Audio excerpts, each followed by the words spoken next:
Good morning, students. Now let us start recursive and reentrant procedure. Okay, already நம்ம procedures வந்து பார்த்துட்டோம். நம்ம Google meet conduct பண்ணி ப்ரொசீஜர்னால் என்ன அப்படிங்கிறத பார்த்தோம். இப்போ வந்து நமக்கு ப்ரொசீஜர்ஸில் வந்து important types recursive and reentrant procedure வந்து பார்க்குறோம். Okay, recursive and reentrant procedure. Okay, first recursive procedure. So first recursive அப்படின்னா என்ன அப்படிங்கிறத அண்டர்ஸ்டாண்ட் பண்ணிக்கணும். ரிகர்சிவ் அப்படின்னா என்னென்னு கேட்டிங்கன்னா repeat same calculation again and again until to meet a particular condition. ஒரு கண்டிஷனை மீட் பண்ணுறது வரைக்கும் அந்த ப்ரொசீஜர் என்ன ஆகும் அப்படின்னு கேட்டிங்கன்னா ரிப்பீட் எகைன் அண்ட் எகைன், மறுபடியும் என்ன செஞ்சுக்கிட்டு இருக்கோம், ரிப்பீட் ஆகிக்கிட்டு இருக்கோம். ஃபார் எக்ஸாம்பிள், இப்போ நம்ம ஒரு கண்டிஷன் கொடுக்குறோன்னு வச்சுக்கலாம். நம்ம ஃபார் லூப் எடுக்கிறோன்னு வச்சுக்கலாம். ஃபார் லூப்பில் வந்து for I equal 0, I is less than 10, I plus plus. So this is a condition. So that is what I equals 0.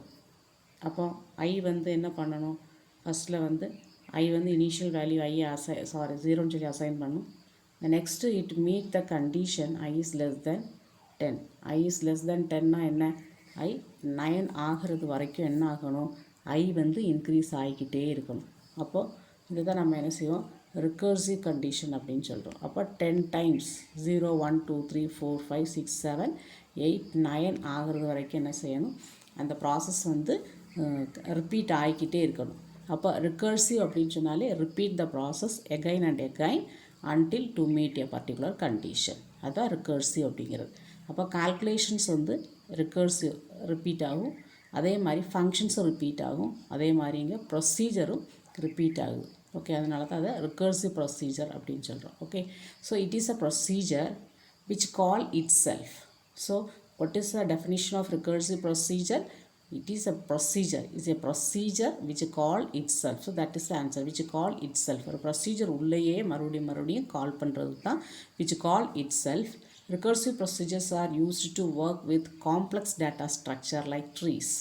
Okay, so அப்போ இங்கே என்ன டேட்டா ஸ்ட்ரக்சர், இந்த ரிகர்சிவ் ப்ரொசீஜர் யூஸ் பண்ணும்போது இங்கே டேட்டாஸை என்ன செய்யணும், மஸ்ட்டாக என்ன பண்ணணும், இங்கே இருக்கிற இன்ஃபர்மேஷன்ஸ்லையும் டேட்டாஸையும் என்ன பண்ணணும், ஸ்டோர் பண்ணணும். அதுக்கு வேண்டிய ஒரு பர்டிகுலர் டேட்டா ஸ்ட்ரக்சராக யூஸ் பண்ணணும். அதுக்கு வேண்டி யூஸ் பண்ணுற டேட்டா ஸ்ட்ரக்சர் தான் ட்ரீஸ் அப்படிங்கிறது. Trees is a complexity, that is a difficult data structure. If the procedure is called with N அப்படிங்கிறது என்ன, என் ப்ரொசீஜர்ஸ், அதாவது ஒரு ப்ரொசீஜர் உள்ளுக்கையே மறுபடியும் வேறு ஒரு ப்ரொசீஜரை கால் பண்ணுறது, அடுத்த ஒரு ப்ரொசீஜரை கால் பண்ணுறது. So N procedures are there. So if procedure is called with N, then N is decremented by 1 after each procedure call, இல்லையா? இப்போ என் ப்ரொசீஜர் அப்படிங்கும்போது ஃபார் எக்ஸாம்பிள் 5 ப்ரொசீஜர் இருக்குதுன்னு வச்சுக்கோங்க. ஃபஸ்ட்டு ஒரு ப்ரொசீஜரை கால் பண்ணிடுச்சுன்னா ஆட்டோமேட்டிக்காக என்ன ஆகும், டிக்ரிமெண்டட் பை 1, இல்லையா? ஒரு ப்ரொசீஜர் 5ல் ஒரு ப்ரொசீஜரை கால் பண்ணியாச்சுன்னு சொன்னால் then automatically 5 minus 1. So remaining 4 procedures are there. ஓகேவா? ஒரு ப்ரொசீஜரை கால் பண்ணியாச்சுன்னா அடுத்து 5 ப்ரொசீஜர்ஸ் ஒரு 4 ப்ரொசீஜர்ஸ் இருக்குது. அதான் N. If the procedure is called with n, then n is decremented by 1 after each procedure call, and then procedure is called until n equals 0. அப்போ last ப்ரொசீஜரோட situation வந்து 0 ஆகிறது வரைக்கும் என்ன ஆகிக்கிட்டு இருக்கணும், அந்த ப்ரொசீஜர் வந்து கால் ஆகிக்கிட்டே இருக்கணும். அப்போ ஒவ்வொரு ப்ரொசீஜர்ஸையும் கால் பண்ண ஆட்டோமேட்டிக்காக அது லெஸ் ஆகிக்கிட்டு இருக்கும். இதுதான் என்னது, ரிகர்சிவ் ப்ரொசீஜர் அப்படிங்கிறது. Okay, then time take to implement a particular task, but it needs a certain condition for its termination. Okay, so recursive procedure takes less time to implement a particular task, but it needs certain condition for its termination. Okay, அப்போ ஒவ்வொரு ப்ரொசீஜரையும் கால் பண்ணுறதுக்கான time வந்து ரொம்ப குறைவான time எடுத்து தான் அது என்ன செய்யுது, ப்ரொசீஜரை கால் பண்ணுது. ஓகே, ஸோ இங்கே டயக்ராம் கொடுத்துருக்குது. டயக்ராத்தில் வந்து நீங்கள் பார்த்தீங்கன்னு சொன்னால் அந்த டயக்ராத்தில் வந்து ஒவ்வொரு ப்ரொசீஜர்ஸ் வந்து எப்படி கால் பண்ணியிருக்கிறாங்க அப்படிங்கிறத நமக்கு பார்க்கலாம். ஓகே, ஸோ ஃபஸ்ட்டு வந்து ஃபேக்டோ அப்படிங்கிறது என்னென்னு கேட்டிங்கன்னா ஃபேக்டோரியல் 5 ஃபேக்டோரியல்னால் என்ன அர்த்தம், 5 factorial அப்படின்னா 1 into 2 into 3 into 4 into 5. So that is a procedure name. Okay, call அப்படிங்கிறது call is an instruction to call the factor procedure. Okay, அப்போ நம்ம என்ன செஞ்சுட்டு இருக்கிறோம், இதான் கால் ஃபேக்டருங்கிற மெயின் ப்ரோக்ராம் இல்லையா. அந்த ப்ரோக்ராம் வந்து ரன் ஆகிக்கிட்டு இருக்க டைமில் சடன்லி ஒரு இன்ட்ரப்ஷன் ஒக்கர் ஆகுது. என்னது, ஒரு சப் ப்ரொசீஜர். என்னது, ஃபஸ்ட்டு 1 ஃபேக்டோரியல் அதை வந்து மீட் பண்ணுது. 1 ஃபேக்டோரியலை வந்து மீட் பண்ணுது. 1 ஃபேக்டோரியல் மீட் பண்ணும்போது அது அந்த ப்ரொசீஜர் கால் வந்து என்ன செய்யுது, ஆக்டிவேட் ஆகுது. அதுக்கு இடையில வந்து அடுத்து என்ன செய்யணும், 2 ஃபேக்டோரியல், அடுத்து 3 ஃபேக்டோரியல் இல்லையா. அப்படி ஒவ்வொரு ஃபேக்டோரியலும் என்ன செய்யணும், ஒவ்வொரு ப்ரொசீஜர். அப்போ procedure 1, procedure 2, procedure 3. Okay, procedure இப்போ சம்டைம்ஸ் 3 ஃபேக்டோரியல் தான் நம்ம கண்டுபிடிக்க சொல்லியிருக்கிறோம் அப்படின்னு சொன்னால் 3 ஃபேக்டோரியல் வரைக்கும் கண்டுபிடிச்சிட்டு தென் ரிட்டன் இல்லையா. ஒவ்வொரு அந்த first return, then again return, then again return, then after to complete the result, complete the execution. அந்த ப்ராசஸ் கம்ப்ளீட் என்ன கம்ப்ளீஷன் ஆகும் அப்படின்னு கேட்டிங்கன்னா, to find the factorial of 3 factorial கண்டுபிடிச்சிச்சுன்னா then again return back to the main ப்ரோக்ராமுக்கு வரும். Okay, அப்போ இதுதான் என்னது அப்படின்னு கேட்டிங்கன்னு சொன்னால் அந்த ப்ரொசீஜர் கால் ரிகர்சிவ் ப்ரொசீஜர் வந்து எப்படி ஒர்க் ஆகுது அப்படிங்கிற schematic diagram. Okay, so main program run ஆகிக்கிட்டு இருக்க டைமில் நம்ம என்ன செய்கிறோம்னு கேட்டிங்கன்னா, இப்போ ஃபேக்டோரியல்னால் 1 ஃபேக்டோரியல் அப்படிங்கிறது ஒரு ப்ரொசீஜர், 2 ஃபேக்டோரியல் அப்படிங்கிறது ப்ரொசீஜர், 3 ஃபேக்டோரியல் அப்படிங்கிறது ஒவ்வொரு ப்ரொசீஜர் இல்லையா. அந்த ஒவ்வொரு ப்ரொசீஜரும் போய் என்ன செஞ்சுக்கிட்டு வருதுன்னு கேட்டிங்கன்னு சொன்னால் கம்ப்ளீட் பண்ணி then return back to the main program. இதுதான் ரிகர்சிவ் ப்ரொசீஜர் அப்படிங்கிறது. Okay, then next reentrant procedure. Reentrant procedure அப்படிங்கும்போது என்னென்னு கேட்டிங்கன்னா, in some situation it may happen that procedure 1 is called from main program and procedure 2 is called from procedure 1 and again procedure 1 is called from procedure 2. In this situation program execution flow re-entrance enters in the procedure 1. Okay, so ரீஎன்ட்ரன்ட் procedure அப்படிங்கிறது கேட்டிங்கன்னா, நார்மலாக ஒரு procedure உள்ள வேறு ஒரு ப்ரொசீஜரை கால் பண்ணும், அதுக்குள்ளே வேறு ஒரு ப்ரொசீஜரை கால் பண்ணும். இது ரிகர்சிவ் ப்ரொசீஜர் அப்படின்னு சொல்லியிருந்தோம். அதே மாதிரி தான் இங்கேயும் ஒரு லிட்டில் டிஃப்ரெண்ட் மட்டும் நடக்குது. என்னன்னு கேட்டிங்கன்னா, அது வந்து procedure 1 is call from main program இல்லையா. ஒரு ப்ரொசீஜர் 1 வந்து என்னது, மெயின் ப்ரோக்ராம்லேருந்து கால் ஆகுது. ப்ரொசீஜர் 2 வந்து ப்ரொசீஜர் 1லேருந்து கால் ஆகுது இல்லையா. தென் சம்டைம்ஸ் என்ன ஆகுன்னு கேட்டிங்கன்னா, இந்த ப்ரொசீஜர் 2 வந்து எங்கேருந்து ப்ரொசீஜர் 1லேருந்து மறுபடியும் கால் பண்ணும். ப்ரொசீஜர் 2 வந்து என்ன பண்ணுன்னு கேட்டிங்கன்னா, again procedure 1 is called from procedure 2. Procedure 2லேருந்து மறுபடியும் என்ன பண்ணும், ப்ரொசீஜர் 1 கால் பண்ணும் இல்லையா. அப்போ என்ன ஆகும் கேட்டிங்கன்னா, ரீஎன்ட்ரண்ட். ப்ரொசீஜர் 2 என்ன ஆகும், மறுபடியும் ப்ரொசீஜர் 1 உள்ளுக்கு என்னது, ரீஎன்ட்ரன்ஸ் நடக்குது. அதனால தான் ரீஎன்ட்ரண்ட் அப்படிங்கிறது. ஓகே, ஸோ நார்மல் வே அப்படிங்கும்போது procedure 1 is called from main program, procedure 2 is called from procedure 1 இல்லையா. அப்போது மறுபடியும் என்ன ஆகும் கேட்டிங்கன்னா, in some situation for purpose, ஏதாச்சும் ஒரு சம் பர்பஸ் ஃபார் ரெஃபரன்ஸ் எதுக்காச்சும் என்ன பண்ணணும்னு கேட்டிங்கன்னா, ப்ரொசீஜர் 2 மறுபடியும் என்ன பண்ணும் அப்படின்னு கேட்டிங்கன்னா, அந்த ப்ரொசீஜர் 1 வந்து என்ன செய்யுது, கால் பண்ணுறதுனால ரீஎன்ட்ரன்ஸ் அப்படிங்கிற. So in this situation program execution flow reenters in the procedure 1 இல்லையா. மறுபடியும் ரீஎன்ட்ரன்ஸ் பண்ணுறதுனால தான் அதை ரீஎன்ட்ரன்ட் ப்ரொசீஜர் அப்படின்னு சொல்லி சொல்கிறோம். ஓகேவா. இப்போது அதுக்கான டயக்ராம் வந்து பார்த்திங்கன்னா, டயக்ராம் வந்து கொடுத்துருக்குறாங்க இல்லையா. ரீஎன்ட்ரன்ட் ப்ரொசீஜர்ஸ், இந்த ஸ்கெமேட்டிக் டயக்ராம் வந்து ரொம்ப இம்பார்ட்டண்ட்டானது. அதனால் டயக்ராம்ஸ் எல்லாம் மறைச்சி படிக்கணும். ஓகே, ஸோ இங்கே வந்து multiplication, call multiply. Okay, so this is a procedure name, call multiply. Okay, main line, that means main program is executed, then suddenly occur interruption, that means to call the procedure, then first procedure, then second procedure, then again reentrance. Okay, அப்போ என்னது, இது மறுபடியும் என்ன செய்யுது, ரெண்டாவது procedure 2லேருந்து procedure 1க்கு ரீஎன்ட்ரன்ட் ஆகுது இல்லையா. அதே மாதிரி தான் இங்கேயும் கொடுத்துருக்குறாங்க. ரிட்டர்ன் டு த கால் அப்படிங்கும்போது இங்கேயும் உள்ள ப்ரொசீஜர் வந்து உங்களுக்கு என்ன மறுபடியும் ரீஎன்ட்ரன்ஸ் நடக்குது இல்லையா. இப்போ இது வந்து return to the interrupted program இல்லை. இப்போ ரிட்டர்ன் டு, ஸோ இந்த ப்ரொசீஜர் என்ன செஞ்சு கேட்டிங்கன்னா, மறுபடியும் என்ன லாஸ்ட் ப்ரொசீஜர் 2க்கு வந்து என்ட்ரன்ஸ் ஆகுது, ரிட்டர்ன் டு காலிங். ஸோ மேலே உள்ளது ப்ரொசீஜர்ஸ், தென் இது ரிட்டன் கால் அப்படிங்கிறது. அதாவது வந்து இதெல்லாம் ரிட்டன் காலாக இருக்குது ஓகேவா. ஸோ இதைத்தான் என்னது ரீஎன்ட்ரன்ஸ் ப்ரொசீஜர். ஒரு ப்ரொசீஜர்லேருந்து மறுபடியும் என்ன செய்யுது ரீஎன்ட்ரன்ஸ் நடந்துச்சுன்னு சொன்னால் அதுக்கு ரீஎன்ட்ரன்ஸ் ப்ரொசீஜர் அப்படின்னு சொல்கிறோம். Okay. So multiply procedure, interrupt procedure அதெல்லாம் கவனமாக பார்த்துக்கிறணும். ஒவ்வொரு டயக்ராத்துலேயும் எப்படி எப்படி கொடுத்துருக்குது அப்படிங்கிறது இது எல்லாமே இந்த மெயின் ப்ரோக்ராம் லைன் நடந்துகிட்டு இருக்க டைமில் இங்கே வந்து ஒரு கேப் விட்டுருக்கிறது என்னென்னு கேட்டால் அந்த ப்ரொசீஜர் வந்து ஆக்டிவேட் பண்ணுறதுக்கு. அடுத்த ப்ரொசீஜரும் ஆக்டிவேட் ஆகும். அப்புறம் மறுபடியும் என்ன செய்வோம், ஏதோ ஃபார் சம் ரெஃபரன்ஸுக்கு வேண்டி மறுபடியும் என்ன பண்ணும், அதாவது ரெண்டாவது ரீஎன்ட்ரன்ஸு நடத்தும் இல்லையா. Then next call multiply, then return to interrupted program. Okay. இப்போ இந்த ப்ரொசீஜர்னு செய்து கேட்டிங்கன்னா மறுபடியும் என்ன செய்யுது உங்களுக்கு ரீஎன்ட்ரன்ஸு ஆகுது. ஓகே. இதை தான் என்ன செய்ய ரீஎன்ட்ரன்ட் ப்ரொசீஜர் அப்படின்னு சொல்கிறோம். Okay. Then next parameters passing through the procedure. அப்போ இது வரைக்கும் நம்ம பார்த்தது what is a procedure, what is a call, then different types of procedures and calls. The next additional 2 more types, அதாவது recursive procedure and reentrant procedure. இது ரொம்ப ரொம்ப ரொம்ப இம்பார்ட்டண்ட்டானது. இந்த லெசன்லையே கேட்கக்கூடிய கொஸ்டின்ஸு ப்ரொசீஜர்ஸ்னால் என்ன, கால்னா என்ன, then what are the different types, reentrant ப்ரொசீஜர்னால் என்ன, இதெல்லாம் வந்து ரொம்ப இம்பார்ட்டண்ட்டான question. Okay. Then next parameters வந்து ப்ரொசீஜர்ஸ் உள்ளுக்கு எப்படி பாஸ் பண்ணலாம், passing parameters to and from procedures. Okay. அப்போ நமக்கு என்ன செஞ்சுக்கலாம், நமக்கு வந்து ப்ரொசீஜர்ஸ் உள்ளே இருந்தும் நமக்கு பராமீட்டர்ஸ் நமக்கு அக்சஸ் பண்ணிக்கலாம். அதே மாதிரி பராமீட்டர்ஸை ப்ரொசீஜர் உள்ளுக்கையும் பாஸ் பண்ணிக்கலாம். Okay. So here to use 4 ways are there. So that is major ways of passing parameters to and from your procedure. Okay. அதில் வந்து இத்தனை 4 டைப்ஸ் இருக்குது பார்த்துக்கோங்க. In register, in dedicated memory locations accessed by name with pointers passed in registers with the stack. Okay. So அப்போ first registers உள்ளுக்க நம்ம ஒரு procedure use பண்ணும்போது first to passing the parameters in registers உள்ளுக்க தான் நம்ம என்ன செய்வோம், இப்போ பராமீட்டர்ஸை பாஸ் பண்ணுவோம் இல்லையா. தென் செகண்ட் கேஸ் அப்படிங்கும்போது டெடிகேட்டட் மெமரி லொக்கேஷன்ஸ் நம்ம என்ன பண்ணிக்கலாம், நமக்கு ஒரு மெமரி லொக்கேஷன்ஸை அசைன் பண்ணிவிட்டு அந்த மெமரி லொக்கேஷன்ஸ் உள்ளுக்க நமக்கு parameters pass பண்ணிக்கலாம். Then with pointers passed in registers, pointers passed in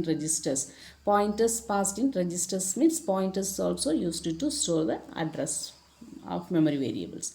அப்போ இந்த பாயிண்டர்ஸ் என்ன செஞ்சுக்கலாம் அப்படின்னு கேட்டிங்கன்னா ரெஜிஸ்டர்ஸ் உள்ளுக்க பாஸ் பண்ணிக்கலாம். காரணம் என்னென்னு கேட்டிங்கன்னா பாயிண்டர்ஸ் உள்ளுக்க எல்லாமே அட்ரஸ் தான் இருக்கும்.